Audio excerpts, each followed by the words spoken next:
dernière question de notre thématique, c'est celle de Monsieur Bruno Lefebvre sur les plantations d'arbres le long du réseau non structurant. Merci beaucoup, Monsieur le Président. Monsieur le Ministre, faut-il planter des arbres le long des routes régionales? Cette question peut sembler banale, mais la réponse ne semble pas si évidente.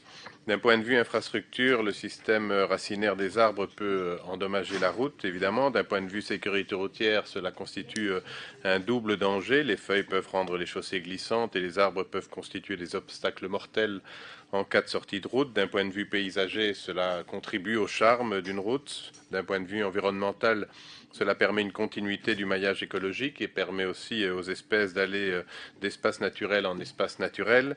On le voit, il y a du pour et du contre. En tant que gestionnaire de voirie, quelle est la position du SPW émis? Y a-t-il une position uniforme sur l'ensemble du territoire ou bien cela varie-t-il en fonction des districts? En tant que ministre des pouvoirs locaux, donnez-vous des instructions particulières aux communes sur le sujet? Merci déjà. Merci Monsieur le député, Monsieur le ministre, je vous en prie. Merci, Monsieur le député, pour votre question. Comme indiqué dans la vision FAST 2030, un des objectifs du gouvernement, c'est d'atteindre une mobilité efficiente, fluide et également respectueuse de l'environnement. La présence d'arbres le long des réseaux routiers apporte des avantages et des inconvénients, comme vous le soulignez. Néanmoins, si l'arbre est bien planté, il apporte plus d'avantages que d'inconvénients. Il est reconnu que les plantations bien réfléchies apportent des avantages liés à la sécurité routière. En voici quelques exemples, quelques éléments en tout cas de concrétisation. D'une part, la lisibilité de la route en soulignant notamment les tournants, les croisements et le relief. La réduction de l'éblouissement en berme centrale lorsqu'il y a des plantations qui sont effectuées.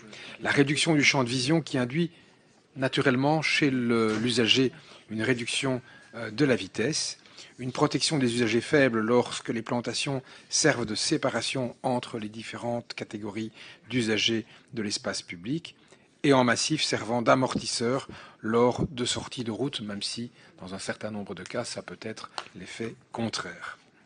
Au niveau du paysage et de l'environnement, nous pouvons mettre en avant comme avantage essentiel l'intégration des routes dans le paysage, la diminution des îlots de chaleur, une concentration des pluies à la base des troncs en favorisant la pénétration de l'eau, une diminution des congères, une stabilisation des talus avec une diminution de l'érosion et des risques d'inondation, la création d'une trame verte favorable à la biodiversité, une meilleure qualité de l'air grâce au processus de photosynthèse qui transforme le CO2 des feuilles en feuilles et bois, et enfin une diminution de l'effet du vent sur les véhicules se déplaçant. Au niveau humain, les arbres routiers sont bénéfiques pour la santé. Un feuillage des arbres capte une partie des particules fines. Et un environnement arboré a un effet anti-stress pour l'être humain. Et l'effet d'écran visuel a un effet psychologique sur les nuisances de la route.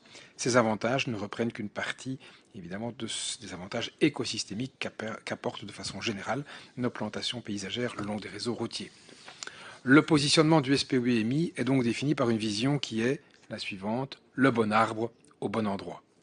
Cette vision est encadrée par la circulaire ministérielle sur les aménagements paysagers gérée par le SPOMI, ainsi que par un ordre de service qui définit dans quel cas on plante sans restriction et dans quel cas certaines recommandations ou restrictions ou interdictions doivent être prises.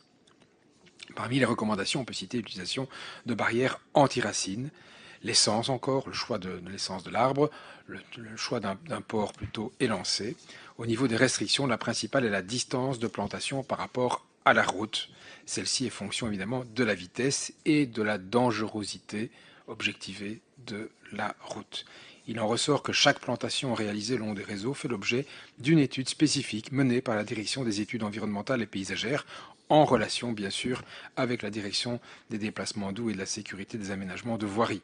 Et enfin, évidemment, également la direction de la planification de la mobilité et chacune des directions territoriales concernées, ainsi que toute autre partie prenante identifiée, comme bien sûr les communes ou encore les gestionnaires d'impétrants, puisque les racines ont un impact de ce point de vue-là. Pour ce qui concerne la plantation d'arbres le long des voiries par les communes, celle-ci relève bien sûr de l'autonomie communale. Merci Monsieur le ministre, Monsieur le député pour votre réplique. Merci beaucoup, Monsieur le Ministre, pour ces éléments d'information et ces clarifications. Loin de moi, évidemment, l'idée de remettre en cause la plantation d'arbres le long des voiries. Je pense que, comme vous l'avez évoqué, il y a toute une série d'éléments positifs et utiles aujourd'hui pour justifier la plantation d'arbres.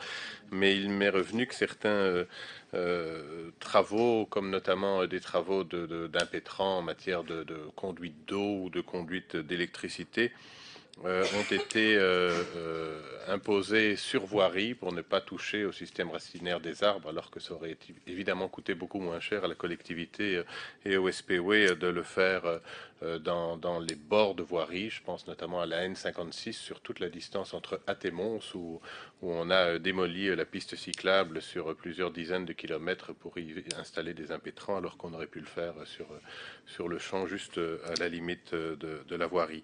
Et donc je pense que le bon arbre au bon endroit, c'est effectivement une bonne réflexion, mais il faut vraiment y réfléchir sur ces aspects-là également. Merci déjà.